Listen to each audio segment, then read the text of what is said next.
Are you tired looking for a professional video editor who can use his skills to make your videos look more interesting and absorbing for your audience?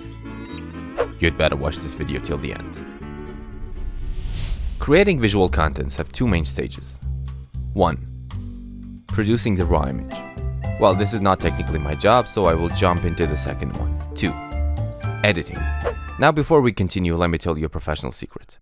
A good editor can turn even a terrible footage into an interesting video for the audience and keep them hooked. But a bad editor, even provided with the perfect footages, cannot create good results. So first of all, let's answer this question. What is editing? Editing has lots of different aspects, but the main one is cutting up the footages and making transitions seamless. Cutting is just cutting. Cutting does not require any special skill. It just needs a creative mind to do it right.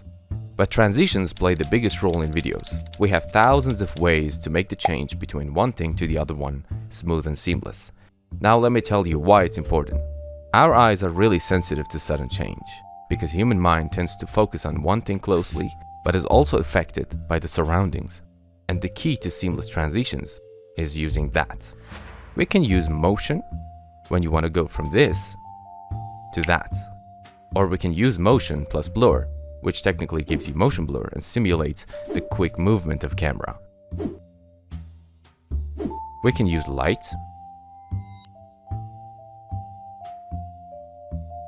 and a completely different way is morphing, when something slowly and smoothly changes shape and transforms. And if you've noticed, in all these changes that you witnessed, there was a sound effect, because transition is not always about eyes. Ears also play a big role in getting tricked. Or I can simply pull your focus. While you're looking at this, suddenly that appears and this is changed. Now finally, I welcome you to watch a little montage I created, and I hope you enjoy.